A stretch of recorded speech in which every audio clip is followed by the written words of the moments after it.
हुकूमत के कैंप में कितनी खलबली है, सारी रात कोई सो नहीं पाया और बहुत ज़्यादा परेशानी है। जो हुकूमती लोग हैं या हुकूमती जमातों से जिनका ताल्लुक है, वो लोग इवन हमसे रब्ता करके पूछ रहे हैं कि आपको क्या लगता है कि पाकिस्तान तहरीक इंसाफ की हिकमत अमली क्या है। यानी उनके पास अब कोई क्लू नहीं है, उन्हें समझ नहीं आ रही कि निपटना कैसे है या अब करना क्या है, क्योंकि इतनी बड़ी पॉलिटिकल मूवमेंट पूरे पाकिस्तान के अंदर, लीडरलेस मूवमेंट, जहाँ लीडर जेल में मौजूद है और पूरा पाकिस्तान निकला उसके लिए, ये पाकिस्तान के सियासी लोगों ने पहले विटनेस नहीं की। और ये तो किसी का ख्वाब ही हो सकता है कि उसको इतनी बड़ी मकबूलियत मिले। हुकूमत की बौखलाहट का अंदाज़ा आप वज़ीर दाखिला के एक स्टेटमेंट से लगा सकते हैं। मोहसिन नकवी का स्टेटमेंट है कि आज़ाद कश्मीर का कोई शहरी आईनी पाकिस्तानी शहरी नहीं है, इसका किसी इंतशार में शामिल होना दहशतगर्दी में शामिल होना है। ये इतना बड़ा ब्लंडर किया है ना कि पाकिस्तान का 70 साल का नैरेटिव उड़ा के रख दिया इस शख्स ने। कायद-ए-आज़म मोहम्मद अली जिन्ना ने फरमाया था कि कश्मीर पाकिस्तान की शारग है, ये उस नैरेटिव को उड़ा दिया। कल को अगर कश्मीरी ये कहते हैं कि जनाब आप फिर यहाँ पे नौकरियाँ करने क्यों आते हैं, यहाँ पे आके आप हमारे एडमिनिस्ट्रेटिव मामला को क्यों छेड़ते हैं, अगर हम पाकिस्तान नहीं, वो भी बेशुमार चीज़ें कह सकते हैं। वज़ीर दाखिला को ऐसा इररिस्पॉन्सिबल स्टेटमेंट देने से पहले 10 दफ़ा सोचना चाहिए था, और अगर उन्होंने ये स्टेटमेंट दे दिया है तो इस पर रुजू करके उनको माफ़ी मांगनी चाहिए। बुखलाहट बहुत ज़्यादा है, हुकूमत बहुत परेशान है, जितनी रुकावटें उन्होंने खड़ी की हैं, जितनी फोर्सेज उन्होंने लगाई हैं, उनके हाथ से गेम निकल रहा है। कौन कहाँ पहुँचा ये बताने से पहले मैं आपको ये बता दूँ कि ओवरसीज़ पाकिस्तानियों ने जो तारीख रकम की है उसमें कनाडा और अमेरिका के शहरियों ने भी अपना हिस्सा डाल दिया है। इससे पहले ऑस्ट्रेलिया ने, न्यूजीलैंड ने, जापान में, और जब आप जाते हैं यानी यूरोप की तरफ तो यूरोप के तकरीबन तमाम ममालिक ने, लेकिन जो बड़े एहतजाज हुए मैं उनके नाम ले लेता हूँ। बरतानिया में 10 डाउनिंग स्ट्रीट पे एक नया रिकॉर्ड बना एहतजाज का, बहुत बड़ा एहतजाज था। उसके अलावा एक एहतजाज स्पेन में हुआ है, बार्सिलोना में बहुत बड़ा एहतजाज था। फिर जो एहतजाज किया गया ब्रसल्स में, फिर जो एहतजाज इटली में हुआ है, यानी इटली वाले एहतजाज का तो ऐसा लगता है कि सारे रिकॉर्ड उसने तोड़ दिए। यूनान में एक बहुत बड़ा एहतजाज हुआ है, फ्रांस में बहुत बड़ा एहतजाज हुआ है, बेल्जियम में बड़ा एहतजाज हुआ है, नॉर्वे में बहुत बड़ा एहतजाज हुआ है। तो पूरा का पूरा यूरोप जो है वो वहां से एहतजाज के विजुअल्स भी आ रहे हैं, खबरें भी आ रही हैं। कमाल कर दिया पाकिस्तानियों ने। डोनाल्ड ट्रंप के घर के बाहर एहतजाज किया था पहले, और वहां पे इंफॉर्मेशन शेयरिंग भी की थी उनके साथ, और डोनाल्ड ट्रंप के साथ भी और मौजूदा जो बाइडन एडमिनिस्ट्रेशन के साथ भी पाकिस्तानी ओवरसीज राब्ते में, और वो उनके साथ कंटिन्यूसली चीज़ें शेयर कर रहे हैं। दूसरी जानिब वाशिंगटन डीसी में, यहाँ पाकिस्तान तहरीक इंसाफ जो है उसका असर रसूख उतना ज़्यादा नहीं था, ये मानने वाली बात है, और ऐसा पहले भी हो चुका है कि वहाँ कंट्रोल कर लिया जाता है। वजह यह है कि वहाँ पे जो पाकिस्तानी एम्बेसी है उसका बहुत असर रसूख है, वहाँ पे पाकिस्तानी इंटेलिजेंस एजेंसियों का भी असर रसूख है, और वहाँ के जो ओवरसीज़ हैं वहाँ अक्सर हम देखते हैं कि वो चीज़ नहीं हो पाती। लेकिन वहाँ पर भी बहुत बड़ा एहतजाज हो गया डीसी के अंदर, और बड़ा तगड़ा एहतजाज हुआ है। लेकिन अमेरिका का जो सबसे बड़ा एहतजाज हुआ वो न्यूयॉर्क टाइम स्क्वायर में हुआ। यहाँ पे पाकिस्तान तहरीक इंसाफ ने झंडे गाड़ दिए, बहुत बड़ी तादाद में पाकिस्तानी निकले। तो ये जो ओवरसीज पाकिस्तानियों ने किया है, ये पाकिस्तान तहरीक इंसाफ के लिए और आम पाकिस्तानियों के लिए ताज़ा हवा का झोंका है। ओवरसीज पाकिस्तानी जिन्हें वोट का हक नहीं मिलता, लेकिन वो पाकिस्तान का हक अदा कर रहे हैं कि पाकिस्तानियों को जो पाकिस्तान में रहते हैं, हमने रूल ऑफ लॉ लेकर देना है, जमहूरियत लेकर देनी है, आज़ादी धारे राय लेकर देनी है, हमने उनको उनके बुनियादी इंसानी हुकूक लेकर देने हैं, जुल्म जबर और फस्तायत हमने पाकिस्तान से फाशिज्म खत्म करवाना है। तो ये जनाब ओवरसीज पाकिस्तानी झंडे गाड़ रहे हैं पूरी दुनिया में और पाकिस्तान के हक में एक तहरीक चला रहे हैं। इसके अलावा जो ओवरसीज पाकिस्तानियों में, मैं एक वाक़या भी आपको बता देता हूँ। जब बार्सिलोना में आज से 1 महीना पहले पाकिस्तानियों ने एहतजाज किया तो शहबाज गिल वहाँ पे गए हुए थे। तो शहबाज गिल साहब को मिलने के लिए कुछ इंटेलिजेंस के उनके बंदे आ गए होटल में। अब यानी इस तरह बंदा अगर हो तो उसको परेशानी तो हो जाती है कि ये क्या हो रहा है। तो शहबाज गिल ने जब उनसे बात की तो उन्होंने कहा जी हम जानने आए हैं कि आप कौन है, और ये इतने बंदे आपने कैसे निकाल लिए, इतने लोग कैसे एहतजाज करने के लिए यहाँ पे स्पेन में निकल आए। तो शहबाज गिल ने उनको सारी स्टोरी बताई। उन्होंने वो इंटेलिजेंस रिपोर्ट जो है वो अपनी हुकूमत को भेजी। उनकी जो वजारत खारजा है उन्होंने शहबाज गिल साहब को बुलवाया। शहबाज गिल साहब से उन्होंने मैड्रिड में मुलाकात की। तो जब शहबाज गिल साहब ने उन्हें सारी चीज़ें बताई तो उन्होंने कहा आपको हमें आगाह करना चाहिए इन चीज़ों के बारे में, इतना सेंटिमेंट है ओवरसीज़ पाकिस्तानियों का तो हमें पता होना चाहिए था। तो इन्होंने कहा जी कि आप हमारा साथ दें। उन्होंने कहा ठीक है, आप दोबारा एहतजाज की कॉल दें, हम आपका साथ देंगे और इस मरतबा आप एहतजाज करें मैड्रिड में। तो थोड़े दिनों के बाद आप ये देखेंगे कि दिसंबर या जनवरी में मैड्रिड में एक बहुत बड़ा एहतजाज पाकिस्तान तहरीक इंसाफ करने जा रही है, अगर उसकी नौबत रही। लेकिन उससे पहले ही ऐसा लगता है कि हालात किसी और सिमत में चले जाएंगे। बैन अवी मीडिया ने इसकी बहुत कवरेज की है, जो कुछ पाकिस्तान में हुआ।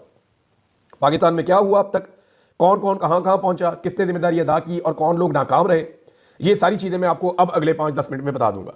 एक तो आप ये देख लें कि अल जज़ीरा ने इसकी कवरेज की है, BBC ने की है, CNN ने की है, तमाम जो आलमी मीडिया है उसने इसकी भरपूर कवरेज की है। तुर्किश मीडिया ने की है, इसको जो है वो जो मीडिया है इसका रशिया का, रशियन मीडिया ने इसकी कवरेज की है। अरब मीडिया ने इसकी कवरेज की है, यूरोपियन मीडिया ने इसकी कवरेज की है, अमेरिकन मीडिया ने इसकी कवरेज की है। तो पूरी दुनिया के दर्जनों जरीदों ने, दर्जनों वेबसाइट्स ने, सोशल मीडिया के ऊपर तो इसकी बड़ी ह्यूज किस्म की एक कवरेज हो रही है। लेकिन जितने भी रवायती मीडिया है, आलमी मीडिया, उसने इसकी भरपूर कवरेज की है सारी चीज़ की। अमेरिकन मीडिया के मुताबिक और कुछ आलमी मीडिया की रिपोर्टों के मुताबिक अब तक सिर्फ पंजाब के अंदर जो लोग गिरफ्तार हुए हैं उनकी तादाद 4000 से ज़ायद है। यानी पंजाब में मरियम नवाज की हुकूमत ने फस्तागियत की इंतहा करते हुए 4000 से ज़ायद लोगों को गिरफ्तार कर लिया है। अब पंजाब की सूरत हाल पे पहले बात करते हैं और खैबर पख्तूनख्वा की सूरत हाल पे बाद में बात करते हैं। रावलपिंडी और इस्लामाबाद को आप नज़रअंदाज नहीं कर सकते। वहाँ के लोगों ने पहले तो सारा दिन थकाया पुलिस को, दौड़ें लगवाई, आंसू गैस की शेलिंग होती रही और बदतरीन शेलिंग रावलपिंडी की तारीख की पहली मरतबा बहुत सारे लोगों ने मुझे बताया कि हमने देखी है। लोगों के घरों के अंदर भी शेल मारे पुलिस ने, आबादियों के अंदर शेल मारे पुलिस ने कि लोग अपने घरों में भी ना रह सकें, ये इलाके ही छोड़ के लोग चले गए। यहाँ तक किया गया वहाँ पे। लेकिन लोगों ने बड़ा मुकाबला किया, बार बार निकल कर आते थे, मुकाबला करते थे और फिर रात लेट नाइट लोग वापस चले गए। लोगों को ये पता है कि अभी हमने कल फिर निकलना है। ये टेस्ट मैच है, बल्कि टेस्ट मैच नहीं है, एक टेस्ट सीरीज है जो अभी चल रही है। ये T20 नहीं है। इन्होंने इमरान खान को लेकर जाना है और ये इसी नीयत के साथ आ रहे हैं। मैं आपको बताता हूं, पहले जो पंजाब के लोग हैं जिन्होंने बड़ा कारनामा किया, जिनके काफिले अभी चल रहे हैं या रास्ते में स्टे किया हुआ है और ये लोग आगे बढ़ते चले जाएंगे, इन्होंने बड़ी बड़ी रुकावटें अबूर की हैं। तो इनमें एक ओन अब्बास बप्पी, ये एक बड़े काफिले की क़यादत कर रहे हैं जनूबी पंजाब से और ये अपने काफिले को लीड कर रहे हैं। ये मिड वे में है और ये काफिला लेकर पहुंचेंगे। एक आधा दिन इनको और लग जाएगा। तो ये काफिला अभी तक पुलिस के काबू नहीं आया। वजह यह इसमें लोगों की तादाद ज़्यादा है। तो जब पुलिस से इनका आमना सामना होता है तो ये पुलिस को खुदेड़ देते हैं। लिहाजा ओन अब्बास बप्पी का एक काफिला रस्ते में। हामिद रजा काजमी साहब, इनका जो काफिला है वो भी बड़ा तगड़ा है, वो भी रस्ते में है। कुछ काफिले जनूबी पंजाब से पहुंचे हैं सरगोदा में और सरगोदा में रात गुजारने के बाद वो वहां से निकलेंगे। नईम हैदर पंजूथा साहब, इनका काफिला जो है वो भी रस्ते में है। जरताज गुल वजीर साहबा, इनका आपको मैंने बताया ये कल से ही निकले हुए हैं सुबह से और आज भी ये दोबारा ट्रैवल करेंगे। तो इनको भी पहुंचना है। इनके साथ काफ़ी बड़ी तादाद में लोग हैं, गाड़ियां हैं, बड़ा अच्छा तगड़ा काफिला है। महर अब्दुल सत्तार, इन्होंने तो जनाब तारीख रकम की है, इनको कोई रास्ता नहीं मिला निकलने का, तो इन्होंने रावी क्रॉस किया। अब रावी गाड़ियों समेत कैसे क्रॉस हो सकता है? तो आप में से शायद बहुत सारे लोगों ने ना सुना हो, एक चीज़ होती है वो रावी के लोग जानते हैं। मैं क्योंकि वहाँ पे शिकार खेलता था तो मैं अपनी गाड़ियाँ अक्सर उसके ऊपर क्रॉस करवाता था। उस पर ट्रैक्टर ट्रॉली भी क्रॉस हो जाती है, उसको कहते हैं बेड़ी। हम जितने शिकारी हैं वो सारे उसको बेड़ी को जानते हैं। ये बेड़ी लाके किनारे पे लगाई जाती है, जो बड़ी बेड़ी होती है उसके अंदर 4-4 गाड़ियाँ इकट्ठी खड़ी हो जाती हैं और वो गाड़ियाँ क्रॉस कर जाती हैं दरिया को और फिर वो वापस जाती है, फिर और गाड़ियाँ आती हैं, फिर वापस जाती है और गाड़ियाँ आती हैं। तो इस तरह महर अब्दुल सत्तार ने अपनी बहुत सारी गाड़ियाँ जो है वो बेड़ियों के ऊपर क्रॉस करवाई हैं रावी और वहाँ से वो शेखुपुरा में दाखिल हुए और अब एक नया रास्ता लेकर वो अपना काफिला लेकर आगे जा रहे हैं। तो महर अब्दुल सत्तार ने भी बड़ी रुकावटें अबूर करके मेन रोड पकड़ लिया। सियालकोट के डार जो हैं, जिनमें रेहाना डार साहब हैं, उनकी गिरफ्तारी की इतला आ रही थी लेकिन कन्फर्मेशन अभी तक नहीं है। उमर डार और रेहाना डार इसको लीड कर रहे थे और भी बहुत सारे लोग हैं। तो ये काफिला भी रास्ते में है और ये भी कोशिश कर रहे हैं कि किसी तरह पहुंचे। कसूर के अंसारी जो है उनका एक बहुत बड़ा काफिला है, उसके बारे में बताया जा रहा है कि वो भी जोर लगा रहा है, वो वापस नहीं गए लोग। शब्बीर कुरैशी और इनके साथी ये जनूबी पंजाब से निकले। ये एक काफिला और है, इसने एक जगह पे भी पड़ाव किया हुआ है और ये भी पहुंचेगा। मियाँ वाली से उमैर नियाजी का एक बड़ा काफिला था और मियाँ वाली के वैसे बहुत सारे काफिले थे। मियाँ वाली से बड़ी दुनिया निकली है और इन्हीं लोगों ने DI खान से आने वाले सबसे बड़े काफिले के रास्ते खोले। वहाँ पे शाहिद खटक का काफिला आ रहा था, शेर अफजल मरवत के भाई का काफिला आ रहा था, सालार काकड़ का काफिला आ रहा था, उमर अमीन गंडापुर का DI खान वाला काफिला आ रहा था। तो वहाँ पे 7-8 काफिले इकट्ठे होकर एक बड़ा काफिला बना था जो पुलिस के साथ जंग लड़ रहा था एक तरह की। ये जब मियाँ वाली वालों ने अपनी रुकावटें दूर की है तो ये पीछे से आए तो पुलिस बीच में सैंडविच बन गई। पुलिस खेतों में भागी है, रास्ता खुला, अब ये सारे लोग वहां से निकल गए।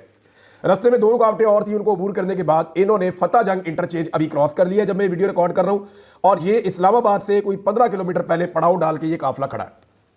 और जो क्लेम कर रहे हैं इस काफिले के अंदर मौजूद लोग, वो यानी हर काफिले वाले से अलग बात करें तो वो क्लेम करता है कि 10 से 20 हज़ार बंदा मेरे साथ है। तो ये 7-8 काफिले हैं। यानी अगर हम ये कहें मुताद अंदाजे में 50,000 से 1 लाख आदमी इस जगह पे मौजूद है तो आप मुताद अंदाजे में ये कह सकते हैं। अब इस काफिले ने जाना है इस्लामाबाद या यहां पे रुकना है या वापस पीछे जाना है पेशावर की तरफ, ये फैसला भी नहीं हुआ। ये फैसला होगा आज सुबह जब आप ये वीडियो देख रहे हैं तो उस टाइम पे कभी ये फैसला होगा, क्योंकि कट्टी पहाड़ी पे बहुत बड़ी रुकावटें खड़ी की गई है। वहां पे इस वक्त एक जंग जैसी सूरत हाल है और वहां जो फ्रंट के ऊपर लोग मौजूद हैं खैबर पख्तूनख्वा के, मैं उनके बारे में आपको बता देता हूं। वहां पे इस वक्त सुहेल अफरीदी, मीना खान अफरीदी और उमर अयूब खान साहब, इनके काफिले क्योंकि वहाँ से हज़ारा से पहुँच चुके हैं, ये वहाँ पे आके कट्टी पहाड़ी पे टकराए हैं। तो ये लोग इस वक्त फुल मज़ामत कर रहे हैं। ये मुराद सईद की टीम पूरी की पूरी जो है वो इस वक्त कट्टी पहाड़ी के ऊपर मज़ामत कर रही थी। लेकिन फिर वहां पे पाकिस्तान तरीके इंसाफ ने अपना पड़ाव डाला है और कटी पहाड़ी को उन्होंने क्रॉस करना है। अब देखना यह है कि वो एक तरफ से जोर लगा के उसे क्रॉस करते हैं या पीछे से मदद मांगते हैं।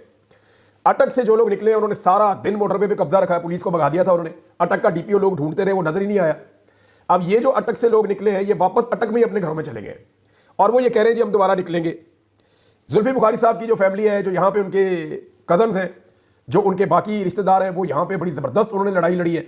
अटक के मैं पहले ये आपको बताना भूल गया था और बाद में इन्फॉर्मेशन होती भी नहीं है। फिर मैंने जो ग्राउंड रियलिटीज़ मुख्तलिफ लोगों से इन्फॉर्मेशन ली तो वो ये है कि अटक के जो 500 MPAs हैं उन्होंने भी बड़ा जोर लगाया और वो 500 MPAs अपने अपने लोगों को लेकर निकले और कोई एक भी गिरफ्तार नहीं हुआ अभी तक। और फिर जब उन्हें पता चला कि अभी खैबर पख्तूनख्वा वाले बहुत लेट है, हमें उनको लेकर जाना है या उनकी मदद करनी है, तो फिर वो वापस गए और उन्होंने नई हिकमत अमली बनाना शुरू किए। वो कल दोबारा निकलकर मोटरवे पे आके टच करेंगे। अभी मोटरवे के ऊपर इस वक्त खड़े हैं बहुत बड़े काफिले जो साउथ की जानिब से आ गए हैं, जो DI खान से क्रॉस करते हुए सी पैक से आए। वो तकरीबन 15 किलोमीटर इस्लामाबाद से पहले, टूल प्लाजा से पहले, ये सारे वहां पे खड़े हैं और कई किलोमीटर तक वहां पे फैले हुए। अब एक काफिला जो उमर अयूब के साथ आ रहा था, उनकी क़यादत में सबसे ज्यादा जंग अगर किसी काफिले ने लड़ी है तो इसने लड़ी है। पहले इनको एक मतलब दी गई जाके टैक्सला में पुलिस का मुकाबला करें। ये वहां गए और वहां इन्होंने कई घंटे टैक्सला में मुकाबला किया। फिर इनको कहा गया नहीं, आप अली अमीन के काफिले के साथ आकर मिले, आप वापस आए। ये वापस आए, हजारा मोटरवे से उतरे तो इनको वहां पे गाजी बरोता के पास गालिबन वहां एक बहुत बड़ी मुजामत का सामना करना पड़ा। इन्होंने वो रुकावटें भी तोड़ दी। उसके बाद ये अली अमीन के पास पहुंचे और इस वक्त ये काफिला सबसे आगे था जब ये कटी पहाड़ी को जाकर टच किए। तो इस वक्त जो हजारा से आने वाले लोग हैं या सुहेल अफरीदी के साथ जो लोग आए, मीना खान के साथ जो लोग आए, इनकी ड्यूटी है, फजल हकीम वगैरह, ये कट्टी पहाड़ी को इस वक्त क्लियर कर रहे हैं, पुलिस को वहां से हटाने की कोशिश कर रहे हैं। तो मैंने आपको उन लोगों के नाम लिए जिन लोगों ने बड़ा ज़बरदस्त परफॉर्म किया। और अभी ये टेस्ट मैच चलेगा। अभी लाहौर ने निकलना है, अभी फैसलाबाद ने निकलना है, अभी सियालकोट ने निकलना है, गुजरावाला ने निकलना है, अभी तकरीबन दर्जनों शहरों ने निकलना है, क्योंकि लोग इंतज़ार कर रहे हैं कि अगली कॉल क्या आती है और किस तरीके से आती है। जब डी चौक पहुंचेगी पाकिस्तान तहरीक इंसाफ तो उसके बाद एक नया खेल शुरू होगा और इस मरतबा तहरीक इंसाफ को डी चौक में पहुंचने से रोकना अब इतना आसान नहीं है। शौकत बसरा साहब एक काफिला लेकर आ रहे हैं और शौकत बसरा साहब का काफिला भी काफ़ी बड़ा है। वो जनूबी पंजाब से निकलने में कामयाब हो गए अपने इलाके से। पुलिस का घेरा उन्होंने तोड़ दिया था क्योंकि उनके साथ भी लोग मौजूद थे, पुराने पॉलिटिकल वर्कर हैं, वो समझते हैं इन चीज़ों को। तो शौकत बसरा साहब भी रस्ते में है, फयाज झचड़ा साहब वो भी रस्ते में, जिनके बेटे को टॉर्चर किया गया था प्लास के साथ और उसकी वीडियो बना के घर वालों को दिखाई गई थी वीडियो कॉल पे, उनकी वालदा को बहुत थ्रेट किया गया था। ये MNA साहब हैं, ये भी जनाब पहुंच गए हैं। जनूबी पंजाब वालों ने बीच में चंद जगहों पे स्टे किया है और अब वो सुबह से दोबारा आगे बढ़ना शुरू करेंगे। जैन कुरैशी, आमिर डोगर, ये दोनों बुरी तरह नाकाम हुए। ना सिर्फ ये खुद नाकाम हुए बल्कि इन्होंने अपने पीछे ऐसे लोग भी नहीं छोड़े जो लीड करते हैं और अभी तक मुल्तान से कोई बड़ा काफिला रिपोर्ट नहीं हुआ। अगर जैन कुरैशी नहीं है तो उनकी बहन कहाँ है, बाकी लोग कहाँ हैं, अभी तक कुछ पता नहीं चल रहा। लेकिन मुमकिन है कि वो लोग मैदान में आ जाए और थोड़ी देर में चीज़ें क्लियर हो जाए जब आप ये वीडियो सुन रहे हो, क्योंकि गिरफ्तार तो कोई भी हो सकता है, लेकिन जिस तरीके से ये गिरफ्तार हुए उस पर कारकुन और अवाम बहुत गुस्से में है। 20 नाजरीन ऐसे गुमनाम हीरोज़ हैं जिनके अभी नाम इसलिए नहीं ले रहे हमने बल्कि आपस में हम डिस्कस कर रहे थे नामों का, तो हमने ये फैसला किया कि अभी उनके नाम नहीं लेंगे क्योंकि सारा टारगेट उनको किया जाएगा और ये गुमनाम हीरोज़ ने कमाल किया। लेकिन एक आदमी का मैं नाम लेना चाहूँगा। इस आदमी का पाकिस्तान तहरीक इंसाफ से ताल्लुक कोई नहीं है, ये एक इनकलाबी शायर है सिर्फ, और ये शख्स जो है ये सिर्फ पाकिस्तान की खातिर निकला हुआ है। ना इसका कोई फ़ायदा है ना इसका कोई मफाद है, ये सिर्फ अपने मुल्क के फ़ायदे के लिए निकला हुआ है, अपने ज़मीर की आवाज़ पे। ये निकलता है जहाँ पे लोग थकते हैं और हारने लगते हैं तो ये उनको शायरी सुनाता है और उनको अपने शेर सुना के उनका खून गरमाता है और उनको वापस मैदान में लेकर आता है। ये आदमी लगातार कई दिनों से लोगों को मोटिवेट कर रहा है, कभी बाज़ारों में, कभी दुकानों पे, कभी ढाबों पे, कभी चाय के अड्डों पे, हर जगह पे ये आदमी जाता है और लोगों से मिलता है। जितनी इसने कैंपेन की है इस तहरीक के लिए उतनी शायद पाकिस्तान तहरीक इंसाफ के अच्छे खासे लोग नहीं कर पाए। इसका नाम है अहमद फरहाद। अहमद फरहाद को मैंने हर जगह ग्राउंड पे देखा, हर जगह तकलीफ वाली जगहों पे देखा, लोगों को रेस्क्यू करते हुए देखा, लोगों को मदद करते हुए देखा, लोगों को शायरी सुनाते हुए देखा और लोगों के साथ कंधे से कंधा मिलाकर खड़े हुए देखा। तो अहमद फरहाद का नाम अगर ना लिया जाए तो बहुत बड़ी ज्यादती है। लेकिन एक बात बड़ी क्लियर है कि मुराद सईद का जो असर है और मुराद सईद का जो एक अपना पार्टी के अंदर पूरा एक ग्रुप है नौजवानों का, वो आज भी मुझे ऐसा महसूस हुआ कि खैबर पख्तूनख्वा से आने वाले लोगों में सबसे ज़्यादा एक्टिव वही लोग हैं। नाज़रीन, कभी आपने सोचा है कि नवाज शरीफ साहब को ऐसे कारकुन क्यों नहीं मिले? यानी अगर वो गिला करते हैं या रोते हैं तो उनका रोना बनता है मियाँ साहब का। उनका कारकुन आराम मांगता है, खाना मांगता है, चीज़ें मांगता है, पैसे मांगता है, फ़ायदे मांगता है, लेकिन मियाँ साहब के लिए ऐसी कुर्बानी नहीं देता। आप अंदाजा करें ना, अभी 24 घंटे हो गए लोगों को अपने घरों से निकले हुए, आंसू गैस के शल भी खा रहे हैं, खाना भी ठीक तरीके से नहीं मिला, नींद भी पूरी नहीं हो रही, फिर भी वो घर नहीं जा रहे। वो पाकिस्तान की आवाज़ बने हुए और पाकिस्तान के लिए लड़ रहे हैं। ये जो 24 करोड़ पाकिस्तानियों का मुकदमा है, वो ये लोग सड़कों के ऊपर खड़े होकर लड़ रहे हैं। ये लोग चंद लाख जरूर होंगे, लेकिन ये पूरे पाकिस्तान का मुकदमा लड़ रहे हैं और पूरे पाकिस्तान से इकट्ठे होकर पहुंचे हैं। ओवरसीज का नाज़रीन मैं आपको बताना भूल गया कि कनाडा में भी बड़ा अच्छा एहतजाज हुआ है, बड़ा जोरदार तरीके से उनकी पार्लियामेंट के बाहर खड़े होकर ओवरसीज पाकिस्तानियों ने एहतजाज किया है। नाज़रीन एक चीज़ और जो मैंने महसूस की है वो ये है कि नौजवान जब रुकावटें अबूर करते हैं तो वो आगे आगे भगड़े डालते हैं। मैंने कुछ जर्नलिस्ट ने उनसे बात की, लड़कों से, मैंने कहा ये क्या हो रहा है? उन्होंने कहा इमरान भाई, ये इमरान खान को लेने आ रहे हैं, इनकी पूरी पक्की नीयत है कि ये इमरान खान को छुड़वा के ले जाएंगे। मैंने कहा यार हाउ इज इट पॉसिबल, तो उसके कानूनी नुक्ते भी होंगे। उन्होंने कहा जी इनको कुछ पता नहीं है, ये इमरान खान को लेने आ रहे हैं, ये पुलिस को भगाते हैं, रास्ता खोलते हैं, आगे जाके भगड़े डालते हैं कि हम अपने लीडर के मजीद करीब पहुंच गए, हम इमरान खान को लेकर वापस जाएंगे। उनके दिमाग में ये चीज़ बैठी हुई है जो लोग आ रहे हैं। अच्छा, इमरान खान कैसे छूट सकते हैं, इसका कानूनी रास्ता भी है, मैं आपको बताता हूँ। 27 तारीख तक ये लोग पहुंचेंगे इस्लामाबाद में, 26 को या 27 तक पहुंचेंगे, क्योंकि इसमें टाइम लगेगा। आज 25 है, हो सकता है आज और करीब पहुंचे, 26 को हो सकता है वो पहुंच जाए डी चौक में, और 27 की सुबह इमरान खान साहब की रिहाई हो सकती है। इसलिए कि वो जो 8 केस जिनमें इमरान खान साहब की गिरफ्तारी डली हुई है, उन 8 केसेस की जो तारीख डली हुई है वो 27 तारीख है और वो लाहौर में लगा हुआ है केस। मुमकिन है वहाँ इमरान खान साहब को बेल मिले और इमरान खान साहब रिहा हो जाए, क्योंकि फिर एक ही केस रह जाएगा, वो रावलपिंडी वाला मुकदमा है, और वो 26 तारीख को उसकी वहाँ पे समाअत है और मुमकिन है कि वहाँ पे इमरान खान साहब की बेल हो जाए या उस मुकदमे में मजीद रिमांड ना दिया जाए। तो इस तरह इमरान खान साहब बाहर भी आ सकते हैं, लेकिन अगर वो बाहर आए तो ये किसी दबाव या डील का नतीजा नहीं होगा, ये एक्चुअली दबाव लोगों ने डाला होगा इंसाफ के हुसूल के लिए। क्योंकि इमरान खान को अगर अभी छोड़ा गया तो ये ऐन इंसाफ का तकाजा होगा, क्योंकि आपने 1.5 साल अंदर रख के उस आदमी से आप कुछ नहीं निकाल सके, सारे झूठे और बोगस मुकदमे जो उसके ऊपर किए गए और पूरी दुनिया में इनके खिलाफ आवाज उठ रही है। तो नाज़रीन ये अब तक की इतलात थी, मैंने आपके साथ शेयर की है, बाकी चीज़ें आपको दोपहर को बताते हैं। अब तक लेते हैं, अपना ख्याल रखिए, अपने चैनल का भी। अल्लाह हाफ़िज़।